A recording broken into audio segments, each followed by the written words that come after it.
Hey, everybody, and welcome to the show today. It's Here We Go Again.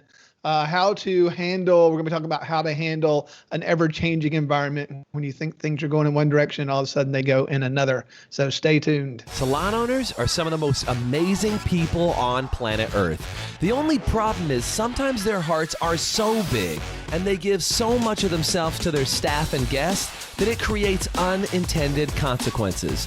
Our goal is to change the industry by elevating the way the rest of the world sees salons, spas, and barbershops and give it the credibility that it truly deserves. This is the Salon Owner Evo Revo Show. Hey, everybody, and welcome to today's show. My name is Doug Campbell, and I have Mr. Sean Stearns with us today. How's it going, Sean? Yeah, good, Doug. Thank you. Thank you guys for tuning in. Really looking forward to today's topic. And so today we're talking, or the theme for today is Here We Go Again. So right when everybody thought we're kind of coming out of this and things were going to get back to a little bit more normal, all of a sudden things start peaking again. All the other, shenanigans going on. But so how do we navigate those things? Because I know in our area, whenever the mayor came out and said everybody has to wear a mask and all that stuff, I think I actually slipped into a quick moment of depression because we'd been through all of it. I was feeling good about things. All the numbers were up. We have a restaurant also, and we've got a few different businesses. And so now everything was going back. We're going backwards. So it's like, holy crap, we're going backwards. This sucks. But yeah, I got past it. I think it's kind of like we talked about last week. It is what it is, and how do we move forward and navigate this the best way we can? So Sean, what's been from your side of working in the salon now that things are spiking again and all that stuff, and how are you handling that? What are you seeing? To tell us a little bit about that. Yeah. So first of all, I want to say 2020 has been one hell of a year. So if you guys are on right now, if you can type into the comment section 2020, if you agree that 2020 has been one hell of a year. But yeah, I mean, like Doug said, right? We went through the initial peak, and now we're at this second peak that's happening. And we were just now getting used to doing things a new way. And everything was kind of looking good, like it was getting busy. We were getting in our flow. And next thing you know, boom, here comes another change, right? Here comes the second peak. Like Doug said, mask back on for everybody. I was just getting used to cutting hair again without the client wearing a mask. So that was getting nice. But yeah, I got a 2020 coming in. So yeah, it's what I've tried to focus on though is, Doug, I try to focus on a couple things. One being, what am I allowing into my space, right? And what I mean by that is, like, how much am I paying attention to social media? How much am I paying attention to media in general, right? And like, how much am I letting those things actually affect me, right? Actually affect me. And what I mean by that is, like, am I letting those things influence my emotions and actually how I feel? Like, right? Am I actually paying attention to how I truly feel about everything? Or am I kind of just letting those things dictate how I feel, right? Like, because I'm paying too much attention to what's going on in the world right now, because obviously there's a lot of stuff going on. And I think it's real easy to be consumed with that, and honestly let it consume you, right? And how you act and how you take things. And the other thing that I've really tried to focus on that, right? Like, allowing the amount of stuff in my space. And what I am allowing in my space, is it helpful to me, right? Is it helpful for me to be productive, or is it more hurtful to me, right? Do I find myself being more stressed? Do I find myself being more anxious? If so, then I'm probably letting too much of that stuff into my space. And the other thing that I've really tried to focus on in the salon is really paying attention to the team, right? The rest of the team, and really paying attention to my clients. How are they feeling, right? Are they in a negative space? Do they have a lot of anxiety? Do they have a lot of fear? And again, like, looking at both the team and the clients, and am I feeding into that, right? Am I feeding into their anxiety? Am I feeding into the fear? Or as a leader and as a stylist, right? Am I being the solution, right? Am I the one helping them have a positive outlook, helping, like, being the one there to talk to them and not letting them go to the negative space, right? Not letting them have that anxiety. Now, again, letting them know how they feel is okay, but I don't want to be the one that is kind of not enabling, but I don't want to be the one that's like causing them more anxiety, causing them more fear. I want to be the solution that's helping them have a little bit more peace of mind. Does that make sense? Yeah. Not stoking the fire, because you can, right? I mean, get real easy. Oh, did you hear this? Oh, did you hear that? And it all gets distorted. I mean, it's like the telephone game. I mean, even the news reports, you hear them, and then they have to go back and correct things because they've got things wrong. Like I heard something the other day that I thought was interesting, talking about the availability of ICU beds, and they gave how low there was. And then one news channel, which I give them credit, they actually interviewed the head of a hospital, and he said, well, it's not unusual for us to run at that rate. And the other thing to be clear about, that the people that are in those beds, only 2 or 3 of them at our hospital are actually COVID. Other people are non-COVID. So if you don't get all the facts, sometimes it's hard, So I think the thing is, to your point though, is to be careful about what you put out there, especially social media, because it will grab your emotions, and that's the most unreliable information out there is social media in any direction, because it just gets blown out of proportion, and then your emotions are going to go with it. And it's like, hey, this? Did you hear this? And it's like, let's do what we do. We're not virologists, so we're not going to solve we're not going to come up with a vaccine or any of that stuff. Follow the recommendations that are done. But what we are is, we're in the hair industry. So let's do hair. Let's do what we can control and do it to the best of our ability.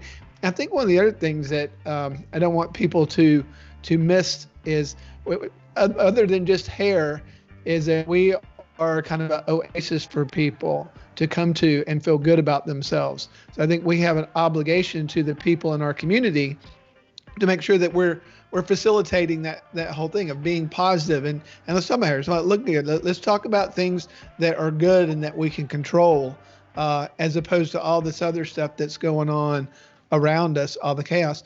Be in your space, because like we talked about last week, if you can't control it, there's no reason for you to be worrying over it. What you can control is your positive. Who are you as a human being, and are you being authentic to who you are? And if you are, then go through your day and embrace that. I think that's one of the good things about the country that we live in, is people can be different. We have people that work for us that have all kinds of different views about the virus, about all the other stuff that's going on, and that's fine. I think let's not bring it into the workplace. Let's work together and do what we're supposed to do. Whatever you do in your private life, that's up to you. But let's be authentic to who you are, wherever that lands. And then show up and do what we do in the salon industry, which is make people look great and make people feel great. So give me some thumbs up if you like that, being authentic and showing up and being who you need to be where you are. Yeah, like Doug, as you talk about that, man, kind of what came up for me is, I think you're right. Like, what we have to remember at the end of the day, no matter what's going on in society, no matter what's going on in the world, I think we need to be informed about it. We need to do research about it, and we need to be aware of what's going on. But at the end of the day, clients are still coming to the salon to get an experience, right? They're still, no matter what's going on in their life, they're still coming to the salon to get that experience. So no matter what's going on in the outside world, in society right now, again, like, keep that focus of, like, are we still delivering that experience we were before all this, or are we focused on delivering even a better experience for our guests? Because at the end of the day, that's why they're still coming there. They're still coming to the salon to get the experience, right? They're not coming for more negativity. They're not coming for anything else. They still want that same salon experience they were getting before all this craziness happened, right? And so what came up for me as you were talking was, we talk about within the academy something called game confusion, right? And what we talk about, what we mean by that is, there's different games we play on a daily basis, right? If you're a parent, sometimes you may be playing the parent game. You may be playing the spouse game. You may be playing the salon owner game. You may be playing the hairstylist game. So whatever game you're playing, right? I think it's important for us in times like this, because right now there's so many games going on. There's the coronavirus game. There's the media game. All these things that are going on in life. But I think it's important for us, like when we're at the salon, like Doug said, when we're at the salon, when we're at work, are we being 100% present in that game, right? Are we being present in the salon owner game, in the hairstylist game? When we're at work, the work game, are we being 100% present there and doing whatever it takes to make sure we're giving our clients what they expect and exceeding their expectations no matter what's going on in society? Yeah, I mean, I think that's just because the way I look at it is like if you go and do what you're meant to do, what your purpose is for your day. So if I'm a hairdresser, then what's my purpose in the salon today? If I'm a salon owner, what's my purpose? What's the thing that I need to be doing? What's the thing I need to be achieving today? And then you go in and you focus on that and you just kill it. Then no matter what other garbage is going on in the world, then you feel good about yourself. Totally. You can leave and go home and feel good about the day that you just put in, which does wonders for your psyche in general. It's like, getting back and say, I did amazing hair today. I made 5 people feel great. They left smiling when they didn't come in smiling. I think focusing on that of what I can do. So it doesn't matter if the world's crumbling around you, if that's the way you feel it at times. You just show up and do what you're supposed to do and do your part of it. Because in reality, if most people would do that, if we would really just show up and do what we're supposed to do and stop all the back and forth of this and that and the other, I think that the country in general would be a better place. Because when we're doing what we're supposed to do, then I think we're affecting people the way we're supposed to. Because I believe, 99.9% of the people in this country want the right things, want to be safe, want to do all the things. We all do it, but I don't think we should impugn people's intentions or who they are as a person. I think if we get to focus on doing what we need to do, respecting other people as human beings, then I think we're in a better place. I can't control anybody. It's like I can't control you, Sean. I can't control the only one that I can control in my life is me. So I think there again that gets back into so what's your opinion on keeping that focus? What do you think are some good habits, Sean, to help people keep that focus moving forward? So yeah, I'm glad you asked that question, because as you were talking, you said a word that I caught, right? You said the word intentions. And, a good friend of ours we've worked with in the past, Mr. Johnny Stellato. Some of you guys listening may know Mr. Johnny, Redken artist, fantastic facilitator, fantastic teacher, mentor. He talks a lot about intentions, right? Like, what are your intentions? And I think maybe a good habit to get into, and, this is something I do on a daily basis, like before you start your day, right? Even if it's just simply asking yourself a couple questions, right? So you guys take this and use it, okay? Just ask yourself a couple questions before you go into your day, right? So just ask yourself real quick, what are 10 things you're grateful for? Name them off, right? Before you start your day, what are 10 things you're grateful for? And then the second question you can ask yourself is, what are you willing to give others today? Say that again. What are you willing to give others today, right? And then again, a third question is just, what is your intention for the day? So before you start, sit down, write this out. What are 10 things I'm grateful for, right? What is something I'm willing to give others today? Maybe laughter, maybe fun, whatever it is. What's something I'm willing to give others today? And the third question is, what's my intention for the day? I think what that does is it gives us a moment to sit down and kind of get ourselves ready to go get in the game that we're about to play, right? So when we get to work, we have a clear intention set. We've already got a positive mindset about reminding ourselves, no matter what's going on in the world, there's always things that we have in our life that we should be grateful for. So again, like having that attitude of gratitude, right? And then establishing something that we're willing to give others. I'm willing to give others positivity. I'm willing to give others uplifting. I'm willing to be the light in everyone that I touch life today, right? Whatever it is for you. But I think just establishing a habit of maybe just simply answering those 3 questions for yourself before you start today could dramatically change the outcome of your day. Yeah, so if y'all are willing to get out there and play your game, then type in game for me. Because that's the thing, you got to realize, you got to get up, you got to play your game. Don't play somebody else's game. Don't be somebody that, as I said, we talk about, authenticity, because that's where being congruent. So being congruent, the best definition the definition I like most about that is to be in harmony. To be in harmony with. Actually, equal signs is a sign of congruency. But to be in harmony. So I think the key to that is to be authentic. Play your best game. I think that's the key to it, is trying to be something else, trying to be something different, worrying about what other people are or are not doing is not helping you play your best game. So I think you show up. Talking about the gratitude stuff at the beginning of the day. I think I firmly believe that all the positive and negative for your day is out there. It exists. It's according to where you choose to sell your ship. Do you sell it into the positive and find more positive, or do you sell it into the negative and find more negative? Because I guarantee you start hit 2 people, and one of them does 10 things I'm grateful for and goes through that whole process. And then the other one goes through the 10 things I hate about life and what sucks, and have those same 2 people walk into the same building. And I guarantee you their experience is going to be different. That building is going to be exactly the same, but their experience is going to be different because the way that they just conditioned themselves before they came into the building. So that is one of the things that we do have power over. Like I said, the one thing we can control is ourselves. And the most important thing to control about yourself is your mindset.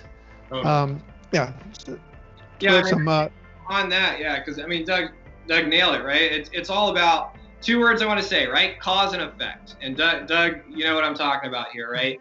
Is, we can either choose to allow ourselves just to be the effect of everything that's going on around us, right? Whatever's going on in media, whatever going on in social media, we can just simply choose to let that affect us and be at the effect of everything that's going on. Or we can make the conscious decision, right, to be at cause of ourselves, which means exactly what Doug said, like being able to control what we control our emotions, control our behaviors. Doug just said it, control our own mindset, because believe it or not, guys, we actually have control over that, right? It's just, so we have the decision we can either be at the effect of everything that's going on, or we can choose to consciously be at cause and start to put things in place, stay in our own game, stay in our lane, and use these things like we talked about, like, again, adjust our mindset, adjust and choose, right? Choose to be positive, choose to see the light, and choose to put these things in place, or we can simply be at effect of everything that's going on and let it affect everyone else around us. Yeah, my good buddy Mac Newton, the thing he always says is like, anger, fear, all those things that say, at the end of the day, that's all a choice. It may come up in you, and then you choose to embody it, or you choose to reject it. And so what is the outcome that I want? Do I want the outcome that comes from me being angry? If I don't, then I choose not to accept that. I choose not to bring that into me. I push it away, and I choose what I want for the outcome. One of the best things that he said, I was reading one of his books, The Path to Power, and he says, the way that you get through is that you choose what you want to be, and then you be that. What's the most important thing that I can do right now to be who I want to be? So that's super important. It's like, not what you need to do tomorrow, not what you need to do this year. What's the most important thing I need to do right now in this moment to be who I want to be? He says, and then choose to be that person. So I think super powerful. Love Mac. If you ever get a chance to read up on his story, he's an amazing guy. Has done some amazing things.